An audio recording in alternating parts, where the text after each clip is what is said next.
ദൈവത്തിൻ്റെ അതിപരിശുദ്ധമായ നാമം മഹത്വപ്പെടുമാറാകട്ടെ. G of good news today Christian ചാനലിലേക്ക് എല്ലാവർക്കും യേശുക്രിസ്തുവിന്റെ നാമത്തിലുള്ള സ്നേഹവന്ദനത്തെ അറിയിച്ചുകൊണ്ട് സ്വാഗതം ചെയ്യുന്നു. ഇന്ന് നാം ധ്യാനിക്കുവാനായിട്ട് പോകുന്ന ദൈവത്തിൻ്റെ വചനം 2 തെസ്സലോനിക്കർക്ക് എഴുതിയ ലേഖനം 2-ാം അധ്യായത്തിൻ്റെ 11-12 വാക്യങ്ങളാണ്. അവിടെ എഴുതിയിരിക്കുന്നത്, സത്യത്തെ വിശ്വസിക്കാതെ അനീതിയിൽ രസിക്കുന്ന ഏവർക്കും ന്യായവിധി വരേണ്ടതിന് ദൈവം അവർക്ക് ഭോഷ്ക് വിശ്വസിക്കുമാറ് വ്യാജത്തിൻ്റെ വ്യാപാര ശക്തി അയക്കുന്നു. സത്യത്തെ വിശ്വസിക്കാതെ അനീതിയിൽ രസിക്കുന്നവർക്ക് ദൈവം ന്യായവിധിക്ക് വേണ്ടി ഭോഷ്ക് വിശ്വസിക്കുവാൻ തക്കവണ്ണം ഭോഷ്കിൻ്റെ വ്യാപാരശക്തി, വ്യാജത്തിൻ്റെ വ്യാപാരശക്തി അയക്കുന്നു. ഈ വചനം ചിന്തിക്കുവാനും ധ്യാനിക്കുവാനുമായിട്ടുള്ള കാരണം, ഈ കഴിഞ്ഞ ദിവസങ്ങളിൽ സോഷ്യൽ മീഡിയ വഴി ഇങ്ങനെ ഒരു സംഭവം വളരെ അധികം പോയിക്കൊണ്ടിരിക്കുകയാണ്. എന്താണ്? ഒന്ന്, സഭയിലുള്ള വിശ്വാസികളായിട്ടുള്ള ആളുകളെ ശപിക്കുന്നതായിട്ടുള്ള ഒരു വാർത്ത. രണ്ടാമത്, ദൈവം സംസാരിച്ചത് റെക്കോർഡ് ചെയ്ത ഓഡിയോ ജനത്തെ കേൾപ്പിക്കുന്നതായിട്ടുള്ള 2 കാര്യങ്ങൾ സോഷ്യൽ മീഡിയ വഴി വളരെ വേഗത്തിൽ പോയിക്കൊണ്ടിരിക്കുകയാണ്. അതിന് ധാരാളം കമൻസുകളെല്ലാം വന്നുകൊണ്ടിരിക്കുകയാണ്. അപ്പോൾ ഇവിടെ നാം ഇന്നത്തെ കാലത്ത്, ഈ പുതിയ നിയമസഭയുടെ കാലഘട്ടത്തിൽ ദൈവം ഭോഷ്കിനെ മനുഷ്യരുടെ മേൽ അയക്കുമോ? ദൈവം അങ്ങനെ ചെയ്യുമോ? ദൈവം പിശാചിനോട് എതിർത്ത് നിൽക്കുവാനായിട്ടല്ലേ നമ്മളോട് പറഞ്ഞിരിക്കുന്നത്. പക്ഷെ ഭോഷ്കിനെ ദൈവം അയക്കുമോ? തീർച്ചയായിട്ടും ദൈവം ഭോഷ്കിനെ അയക്കും. ഈ തിരുവെഴുത്ത് അങ്ങനെ വ്യക്തമായിട്ട് പറയുന്നു. സത്യത്തെ വിശ്വസിക്കാതെ അനീതിയിൽ രസിക്കുന്ന ഏവർക്കും ന്യായവിധി വരേണ്ടതിന് ദൈവം ഭോഷ്കിനെ അയക്കും. ദൈവം ഭോഷ്കിനെ അയക്കുന്നത് അനീതിയിൽ രസിക്കുന്നവർക്ക് ന്യായവിധി വരേണ്ടതിനാണ്. കാരണം എന്താ കാരണം? അവർ സത്യത്തെ വിശ്വസിക്കുന്നില്ല. അപ്പോൾ സത്യത്തെ വിശ്വസിക്കാതെ അനീതിയിൽ അവരെങ്ങനെയാണ് രസിച്ചത്? അത് നമുക്ക് റോമാലേഖനം 1-ാം അധ്യായത്തിൻ്റെ 18-ാം വാക്യം വായിക്കുമ്പോൾ നമുക്കിവിടെ മനസ്സിലാക്കുവാനായിട്ട് സാധിക്കും. റോമർക്ക് എഴുതിയ ലേഖനം 1-ന്റെ-18 അവിടെ പറഞ്ഞിരിക്കുകയാണ്, അനീതി കൊണ്ട് സത്യത്തെ തടുക്കുന്ന മനുഷ്യൻ്റെ സകല അഭക്തിക്ക് നേരെ ദൈവത്തിൻ്റെ കോപം സ്വർഗത്തിൽ നിന്ന് വെളിപ്പെട്ട് വരുന്നു. അപ്പോൾ അനീതി കൊണ്ട് സത്യത്തെ മനുഷ്യൻ തടുക്കുകയാണ്. എങ്ങനെയാണ് മനുഷ്യൻ അനീതി കൊണ്ട് സത്യത്തെ തടുക്കുന്നത്? കാരണം ദൈവം തൻ്റെ ദാസന്മാരിലൂടെ വ്യക്തമായ ദൈവവചനം അവരോട് അറിയിച്ചിട്ടും അത് സത്യമാണെന്ന് പരിശുദ്ധാത്മാവ് ജനത്തിന് ബോധ്യപ്പെടുത്തി കൊടുത്തിട്ടും അവർ മനം തിരിയാതെ, അവരെ മാനസാന്തരപ്പെടാതെ അവരെ അനീതിയിൽ രസിക്കുക. എന്താണ് അനീതിയിൽ രസിക്കുക എന്ന് പറഞ്ഞു കഴിഞ്ഞാൽ? അനീതിയിൽ രസിക്കുക എന്ന് പറഞ്ഞു കഴിഞ്ഞാൽ 1-18, റോമർ 1-18, അനീതി കൊണ്ട് സത്യത്തെ തടുക്കുന്ന മനുഷ്യരുടെ സകല അഭക്തിക്കും അനീതിക്ക് നേരെ ദൈവത്തിൻ്റെ കോപം സ്വർഗത്തിൽ നിന്ന് വെളിപ്പെട്ട് വരുന്നു. ദൈവത്തെക്കുറിച്ച് അറിയാവുന്നത് അവർക്ക് ദൈവം വെളിവാക്കിയിരിക്കുന്നു. അവൻ്റെ അദൃശ്യ ലക്ഷണങ്ങൾ, സൂര്യൻ, ചന്ദ്രൻ, നക്ഷത്രങ്ങൾ, കോടാനുകൂടിയായ ഗ്രഹങ്ങളെല്ലാം വെച്ച് പരിശോധിച്ച് നോക്കുമ്പോൾ ഇതിൻ്റെ പിന്നിൽ ഒരു ദൈവമുണ്ട്, ഒരു സത്യദൈവമുണ്ട് എന്ന് വ്യക്തമായിട്ട് അവർക്കറിയാം. ഇത് അനേക ദേവദാസന്മാർ പ്രസംഗിച്ചിട്ടും സോഷ്യൽ മീഡിയ വഴിയും അല്ലാതെയൊക്കെ ഈ സത്യത്തെ അറിയുമ്പോൾ പരിശുദ്ധാത്മാവ് അതിന് ഉറപ്പ് കൊടുത്ത് അവർ പറയുന്നത് സത്യമാണ്. യേശുക്രിസ്തുവാണ് രക്ഷിതാവ്. യേശുക്രിസ്തുവിനേക്കാൾ വലിയൊരു ദൈവം വേറെ ഇല്ല. ആകാശത്തിൻ്റെ കീഴിൽ മനുഷ്യരുടെ ഇടയിൽ നൽകപ്പെട്ട വേറെ ഒരു നാമവുമില്ല. ഈ സത്യസുവിശേഷം യഥാർത്ഥമായിട്ട് അവരോട് പ്രസംഗിച്ചാലും അവരെന്ത് ചെയ്യുമെന്നറിയാമോ? അത് സത്യമാണെന്ന് പരിശുദ്ധാത്മാവിന്റെ ഉള്ളിൽ ബോധ്യപ്പെടുത്തി കൊടുക്കും. സത്യമാണെന്ന് ഇവർക്ക് മനസ്സിലായാലും ഇവരെന്ത് ചെയ്യുമെന്നറിയാവോ? ഈ സത്യത്തെ അവരെ ബ്ലോക്ക് ചെയ്യും. ഈ സത്യത്തെ അവർ തടുക്കും. എന്നിട്ട് അവരെന്ത് ചെയ്യും? അനീതിയിൽ അവർ രസിക്കും. എന്താണ് അനീതി എന്ന് പറയുന്നത്? ദൈവത്തെ ദൈവമാണെന്ന് അറിഞ്ഞിട്ടും അവനെ ദൈവമെന്നോർത്ത് മഹത്വീകരിക്കുകയോ നന്ദി കാണിക്കുകയോ ചെയ്യാതെ അവരുടെ നിരൂപണങ്ങളിൽ അവർ വ്യർത്ഥരായിട്ട് തീർന്നു. പരിശുദ്ധാത്മാവ് വ്യക്തമായിട്ട് ദൈവത്തെക്കുറിച്ച് അവർക്ക് വെളിവാക്കി കൊടുത്തിട്ടും ആ ദൈവത്തോട് നന്ദി കാണിക്കുകയോ ദൈവമാണെന്നുള്ള മഹത്വം കൊടുക്കുകയോ ചെയ്യാതെ അവർ അനീതിയിൽ സന്തോഷിക്കുകയാണ്, രസിക്കുകയാണ്. എന്താണ്? അവർ ജ്ഞാനികളെന്ന് പറഞ്ഞ് അവർ അക്ഷയനായ, ക്ഷയമില്ലാത്ത ദൈവത്തിൻ്റെ തേജസ്സിനെ അവർ ക്ഷയമുള്ള മനുഷ്യൻ, പക്ഷി, നാൽക്കാലി, ഇഴജാതി എന്നിവയുടെ രൂപസാദൃശ്യമാക്കി മാറ്റിക്കളഞ്ഞു. മനുഷ്യൻ ക്ഷയിച്ചു പോകുന്നവനാണ്. അവന് രോഗം വരുമ്പോൾ അവൻ്റെ ശരീരം ക്ഷയിക്കും. അവൻ മരിച്ചു കഴിഞ്ഞാൽ അവൻ്റെ ശരീരം ക്ഷയിക്കും. എന്നാൽ ദൈവം അക്ഷയനാണ്. അവൻ ക്ഷയമില്ലാത്തവനാണ്. അവൻ രോഗമില്ലാത്തവനാണ്. ആ അക്ഷയനായ ദൈവത്തിന് പകരം ക്ഷയമുള്ള മനുഷ്യൻ, പക്ഷി, നാൽക്കാലി, ഇഴജാതി ഇവയുടെ രൂപസാദൃശ്യങ്ങളെ അതാണ് ദൈവമെന്ന് പറഞ്ഞുകൊണ്ട് അതിനെ നമസ്കരിക്കും, അതിനെ ആരാധിക്കുകയും ചെയ്യാം. അപ്പോൾ സത്യം എന്താണെന്ന് പരിശുദ്ധാത്മാവും ദൈവദാസന്മാരും വെളിപ്പെടുത്തി കൊടുത്തിട്ടും സത്യത്തെ ബ്ലോക്ക് ചെയ്തുകൊണ്ട് അനീതിയിൽ രസിക്കുന്നവർക്ക് ന്യായവിധി വരുവാൻ തക്കോണം ദൈവം ഭോഷ്കിൻ്റെ ആത്മാവിനെ അയക്കുന്നത് നമുക്ക് കാണുവാനായിട്ട് സാധിക്കും. അങ്ങനെ ഭോഷ്ക് പ്രവചിക്കുന്ന ദേവദാസന്മാർ ഈ കാലയളവിലുണ്ട്. ദൈവം എഴുന്നേൽപ്പിച്ച് വെച്ചിരിക്കുന്നതാണ്. എന്തിനു വേണ്ടിയിട്ടാണ്? സത്യത്തെ സ്നേഹിക്കാതെ അവർ അനീതിയിൽ രസിക്കുന്നത് കൊണ്ട് ഈ മനുഷ്യൻ പറയുന്ന ബോഷ്ക്ക് വിശ്വസിച്ച് അവിടെ പോയി അവരുടെ കൂടെ ഇരിക്കുകയും ചെയ്യണം, അനീതിയിൽ രസിക്കുകയും ചെയ്യണം. അതിന് വേണ്ടിയിട്ട് ദൈവം ബോഷ്ക്ക് വിശ്വസിക്കുവാൻ കൊണ്ട് അവരെ ആക്കി വെച്ചിരിക്കുക. അവർ പ്രാർത്ഥിക്കുമ്പോൾ പല സംഭവങ്ങളും നടക്കും, രോഗികൾ സൗഖ്യമാകും, ഭൂതങ്ങളെല്ലാം വിട്ടുപോകും, വലിയ കാര്യങ്ങളെല്ലാം നടക്കും. ഇതൊക്കെ കർത്താവ് പറഞ്ഞിട്ടുണ്ട്. അവസാനം ഈ അനീതിയിൽ രസിക്കുന്നവർ അവിടെ ചെല്ലുമ്പോൾ ദൈവം അവരോട് പറയും, അനീതി പ്രവർത്തിക്കുന്നവരെ എന്നെ വിട്ടു പോകുവിൻ, ഞാൻ നിങ്ങളെ അറിയുകയില്ല. അപ്പോൾ ഇവർ പറയും, ഞങ്ങൾ നിന്റെ നാമത്തിൽ ഭൂതങ്ങളെ പുറത്താക്കി, ഞങ്ങൾ രോഗശാന്തി ചെയ്തു, എന്തെല്ലാം കാര്യങ്ങൾ ഞങ്ങൾ ചെയ്തു. ദൈവം പറയും, നിങ്ങൾ അനീതിയുള്ളവരാണ്, ഞാൻ നിങ്ങളെ അറിയുകയില്ല. ദൈവം അവരെ അറിയുന്നില്ല. യേശുവിൻ്റെ നാമത്തിൽ പല കാര്യങ്ങളും നടക്കും. കാരണം യേശുവിൻ്റെ നാമത്തിൻ്റെ ശക്തി അത്ര വലുതാണ്. യേശുവിൻ്റെ നാമത്തിൽ ഒരാൾ പ്രാർത്ഥിക്കുമ്പോൾ പലതും നടക്കും. അപ്പോൾ ഒരു കള്ളപ്രവാചകൻ യേശുക്രിസ്തുവിന്റെ നാമത്തിൽ അടയാളങ്ങളും അത്ഭുതങ്ങളും കാണിച്ചു എന്ന് വെച്ചിട്ട് അതാണ് യഥാർത്ഥമെന്ന് വിചാരിച്ച് നമ്മളതിലേക്ക് പോയി വഞ്ചിക്കപ്പെടുന്നതിൻ്റെ കാരണം നമ്മൾ സത്യത്തെ സ്നേഹിക്കാത്തത് കൊണ്ടാണ്. സത്യത്തെ സ്നേഹിക്കുന്ന ദൈവമക്കളൊന്നും അതിൽ പോയി ചാടുകയില്ല. അവരെ ദൈവം പ്രൊട്ടക്ട് ചെയ്യുന്നത് നമുക്ക് കാണുവാനായിട്ട് സാധിക്കും. ഇവിടെ നമുക്ക് പഴയ നിയമത്തിലും ഇങ്ങനെയുള്ള കാര്യങ്ങൾ സംഭവിച്ചിട്ടുണ്ട്. ജനങ്ങളെല്ലാം വളരെ എന്താ പറയുന്നത്, വഞ്ചിക്കപ്പെടുവാൻ തക്കവണ്ണം അന്ന് ഒരു 400 പ്രവാചകന്മാരുടെ ഒരു കാലഘട്ടം ഒരു സമയത്തുണ്ടായിരുന്നു. ആ സമയത്ത് ഇസ്രായേലിലെ രാജാവായിരുന്ന ആഹാബ് രാജാവ്, യഹൂദയിലെ രാജാവായിരുന്ന യഹോശഫാത്ത് രാജാവ് നല്ലൊരു മനുഷ്യനായിരുന്നു. അവൻ പൂജാരികളെല്ലാം നീക്കിക്കളഞ്ഞ് ദൈവത്തിന് പ്രസാദമുള്ളത് ചെയ്തതുകൊണ്ട് ദൈവം അവൻ ഐശ്വര്യവും സമ്പത്തും എല്ലാം കൊടുത്ത് അവനെ വളർത്തിക്കൊണ്ടുവന്നു.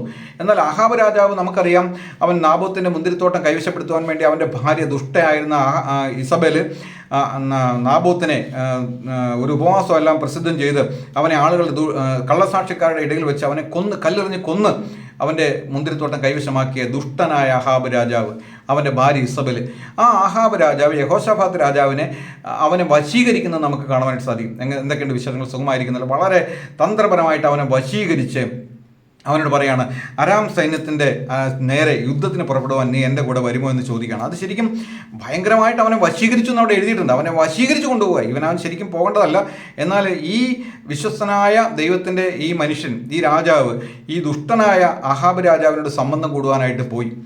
ഇന്ന് സംഭവിക്കുന്ന മറ്റൊരു കാര്യമാണ്, ഇങ്ങനെ കള്ളപ്രവാചകന്മാർ വേദികളിൽ നിന്ന് പ്രസംഗിക്കുമ്പോൾ അവരുടെ കൂടെ വേദി പങ്കിടുവാൻ ഈ ജനക്കൂട്ടത്തെ കണ്ടുകൊണ്ട് പോകുന്ന നല്ലവരായ ദേവദാസന്മാരുമുണ്ട്. ഈ നല്ലവരായ ദേവദാസന്മാർ അവിടെ കയറി ഇവരോടൊപ്പം പ്രസംഗിക്കുന്നത് കാണുമ്പോൾ ജനം വീണ്ടും വഞ്ചിക്കപ്പെടും. കാരണം അത്രയും വലിയ ദേവദാസൻ വന്ന് ഈ പുൾപിറ്റിൽ വന്ന് ഞങ്ങളോട് സംസാരിച്ചില്ലേ, അപ്പോൾ അവരൊന്നും അറിയില്ലെങ്കിൽ ഇങ്ങനെ പോയി വന്ന് നിൽക്കുകയില്ലല്ലോ എന്നെല്ലാം പറഞ്ഞ് വഞ്ചിക്കപ്പെടുന്നത് നമുക്ക് കാണുവാനായിട്ട് സാധിക്കും.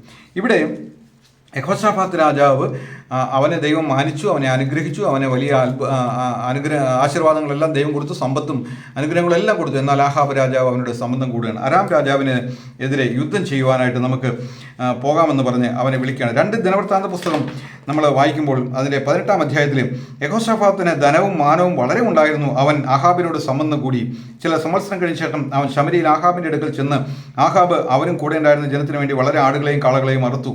ഗിലെയാദിലെ രാമത്തിലേക്ക് തന്നോട് കൂടെ ചെല്ലേണ്ടതിനെ അവനെ വശീകരിച്ചു.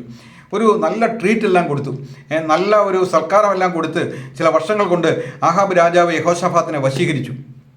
നമ്മൾ ഈ ആവശ്യമില്ലാത്തടത്തൊക്കെ പോയി ഈ എന്താ പറയുന്നത് സൽക്കാരങ്ങൾക്കെല്ലാം പോകുമ്പോൾ ഇങ്ങനെയുള്ള അബദ്ധങ്ങളിലെല്ലാം വീണ് പോകാനായിട്ട് സാധ്യതയുണ്ട്.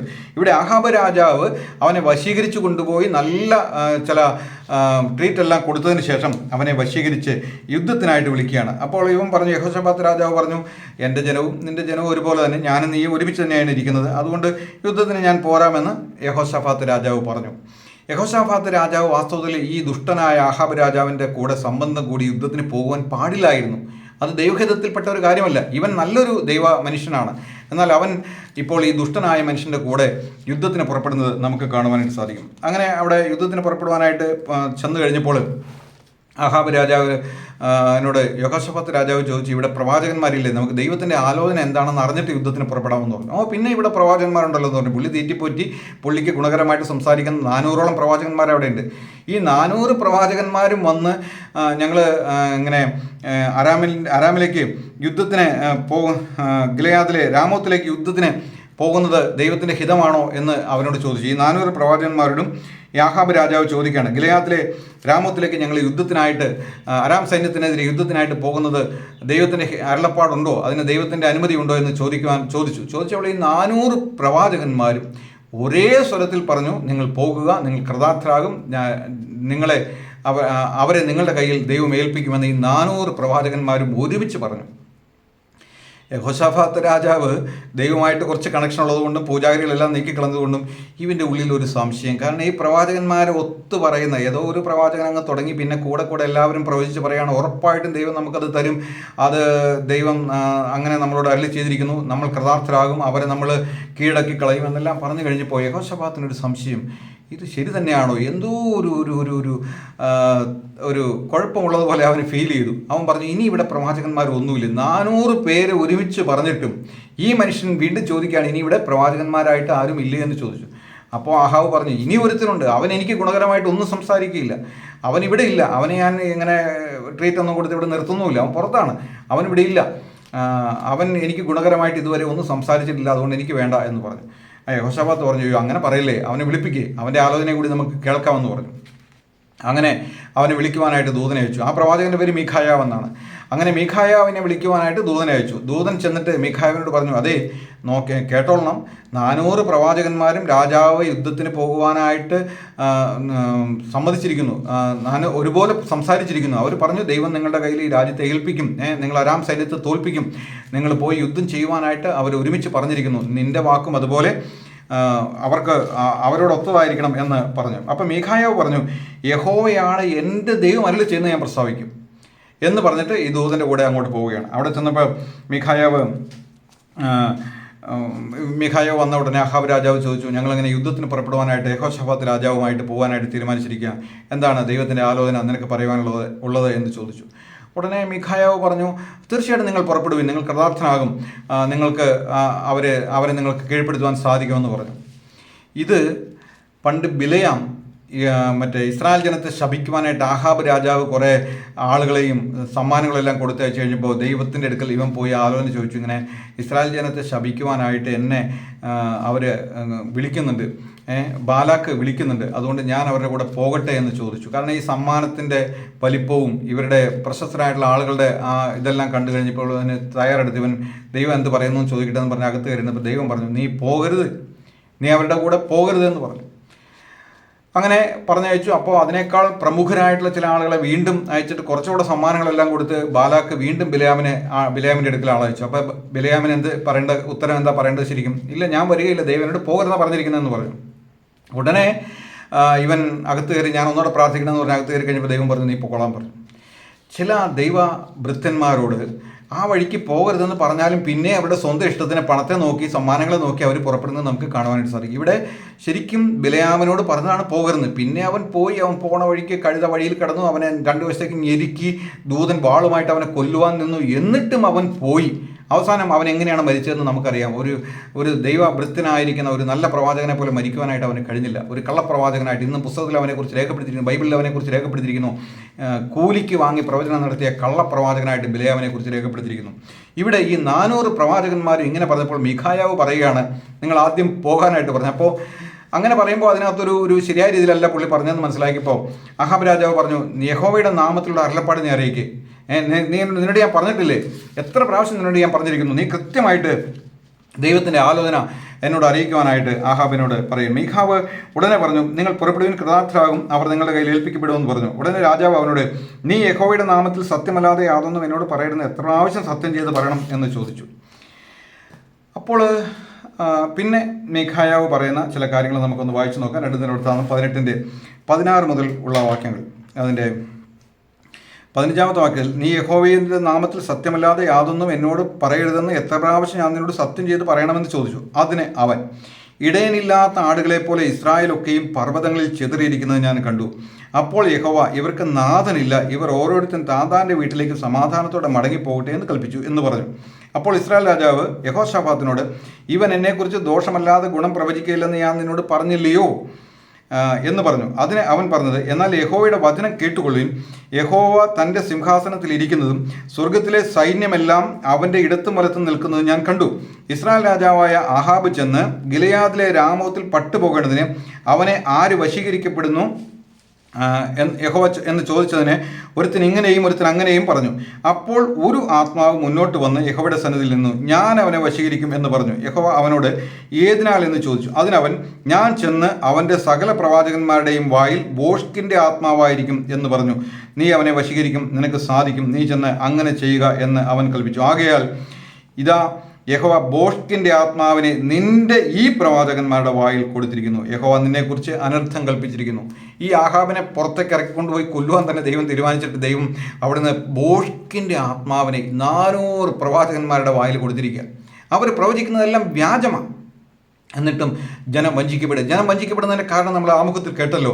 അതായത് സത്യത്തെ തടുക്കുക. പരിശുദ്ധാത്മാവ് രക്ഷയെക്കുറിച്ചും വരാൻ പോകുന്ന ന്യായവിധിയെക്കുറിച്ചും വ്യക്തമായിട്ട് ബോധ്യപ്പെടുത്തിയിട്ടും സത്യമാണെന്ന് മനസ്സിലാക്കിയിട്ടും ആചാരാനുഷ്ഠാനങ്ങളിൽ തുടർന്ന് ദൈവത്തോട് നന്ദി കാണിക്കാതെ അനീതി കൊണ്ട് സത്യത്തെ തടുക്കുമ്പോൾ അവർക്ക് ന്യായവിധി വരണം.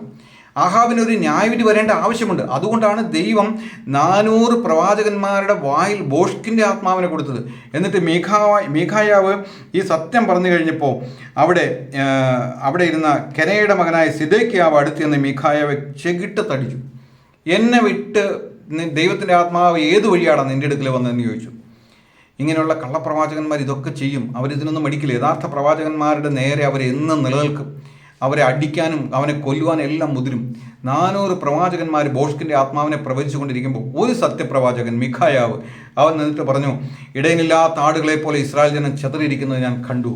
നീ രാമോത്തിൽ വെച്ച് പട്ടുപോകണം, നീ കൊല്ലപ്പെടണം. അതിനുവേണ്ടി ദൈവം ഈ പ്ലാൻ ചെയ്തിരിക്കുന്നതെന്ന് പറഞ്ഞു. അപ്പോൾ ഇവനെ അടിച്ചു കഴിഞ്ഞപ്പോൾ ഈ ആഹാബ് രാജാവ്, ഇസ്രായേൽ രാജാവ് പറയുകയാണ്, ഒരു കാര്യം ചെയ്യും, ഞാൻ സമാധാനത്തോടെ മടങ്ങി വരുന്നവരെ, കാരണം 400 പേരെ സപ്പോർട്ടുണ്ട്, ഞാൻ സമാധാനത്തോടെ മടങ്ങി വരുമ്പോൾ ജീവിച്ചിരിക്കേണ്ടതിന് മാത്രമുള്ള അപ്പവും വെള്ളവും ഇവന് കൊടുക്കണം. ഭക്ഷണം മാത്രമേ ഇവന് കൊടുക്കാവുള്ളൂ, അധികം ഭക്ഷണമൊന്നും കൊടുക്കരുത്.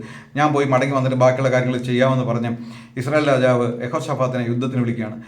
അപ്പോൾ യഹൂദ രാജാവായ യഹോശാഫാത്തിനോട് ഇസ്രായേൽ രാജാവ് പറയുന്ന ഒരു തന്ത്രം വേറെയുണ്ട്. അവൻ പറയാണ്, രാജവസ്ത്രം നീ ധരിച്ചുകൊള്ളുക, ഞാൻ വേഷം മാറി പടയിൽ കിടക്കാമെന്ന് പറഞ്ഞു. കാരണം അഹാബ് രാജാവിനെ കൊല്ലാനാണല്ലോ പ്ലാൻ ചെയ്തിരിക്കുന്നതെന്നാണല്ലോ മീഖായാവ് പറഞ്ഞു. മീഖായാവിന് അവന് പേടിയാണ്. സത്യം പ്രവചിക്കുന്ന പ്രവാചകന്മാർ എപ്പോഴും കള്ളപ്രവാചകന്മാർക്ക് ഭയമാണ്. ഈ പറയുന്ന ഈ മീഡിയ വഴി പ്രസംഗിച്ച ഈ മനുഷ്യൻ്റെ അടുക്കൽ ഞാനൊരിക്കൽ ചെന്നാണ്, എനിക്ക് മുഖം പോലും തരാതെ അയാൾ മാറിപ്പോയി. ഞാൻ വലിയ സത്യപ്രവാചകനാണെന്നുള്ള ആ ഒരു ഇതിനു വേണ്ടിയിട്ട് ഞാൻ പറയുന്നതല്ല. എന്നാൽ നമ്മുടെ ഉള്ളിലിരിക്കുന്ന പരിശുദ്ധാത്മാവിന് അവരുടെ ഉള്ളിലിരിക്കുന്ന അശുദ്ധാത്മാവിന് ഭയമുണ്ടാകും. അതിന് സംശയമൊന്നും വേണ്ട. മീഖായാവ് പറഞ്ഞു കഴിഞ്ഞപ്പോൾ അഹാബിന് ഭയമുണ്ടായി. അഹാബ് എന്താ ചെയ്തതെന്നറിയാവോ? അഹാബ് പറഞ്ഞു, ഞാൻ വേഷം മാറി പടയിൽ കിടക്കാം, നീ രാജവസ്ത്രം ധരിച്ച്. കാരണം അവർ കൊല്ലാനായിട്ട് പിടിക്കുമ്പോൾ യഹോശാഫാത്ത് രാജാവ് മരിക്കട്ടെ എന്നുള്ള അർത്ഥത്തിലാവും ഭയങ്കര ബുദ്ധിപൂർവ്വമായിട്ട് യഹോശാഫാത്ത് രാജാവിനെ രാജവസ്ത്രമൊക്കെ അണിയിച്ച് യുദ്ധത്തിനായിട്ട് കൂട്ടിക്കൊണ്ടുപോയി. അങ്ങനെ രണ്ടുപേരും കൂടെ യുദ്ധത്തിന് പുറപ്പെട്ടു കഴിഞ്ഞപ്പോൾ അരാം രാജാവ് ഒരു കാര്യം പറഞ്ഞിട്ടുണ്ടായിരുന്നു, നിങ്ങൾ ജനങ്ങളെ ഒന്നും ചെയ്യരുത്. കാരണം അവിടെ പ്രവാചകൻ പറഞ്ഞിരിക്കുന്നത് എന്താ, ഇടയനില്ലാത്ത ആടുകളെ പോലെ ഇസ്രായേൽ ജനം ചെതറിയിരിക്കുന്നത് ഞാൻ കണ്ടു, ദൈവം എന്നെ കാണിച്ചെന്നാണ് പറയുന്നത്. അപ്പോൾ അരാം രാജാവ് പറയുകയാണ്, ഇസ്രായേൽ രാജാവിനോടല്ലാതെ ജനത്തോട് നിങ്ങൾ യാതൊന്നും പോരടിക്കാൻ നിന്നേക്കരുത്, ജനത്തെ ഒന്നും ചെയ്യുവാനായിട്ട് നിന്നേക്കരുതെന്ന് പറഞ്ഞു. അങ്ങനെ ഇവർ രാജാവിനെ മാത്രം നോക്കി വരികയാണ്. രഥ നായകന്മാരെ ഇവനെ പിടിക്കുവാനായിട്ട്, വളഞ്ഞു പിടിക്കുവാനായിട്ട് യഹോശാഫാത്ത് രാജാവ് രാജവസ്ത്രം ധരിച്ച് രഥത്തിൽ വരുന്നത് കണ്ടു കഴിഞ്ഞപ്പോൾ അവർ ചുറ്റും വളഞ്ഞപ്പോൾ യഹോശാഫാത്ത് നിലവിളിച്ചു.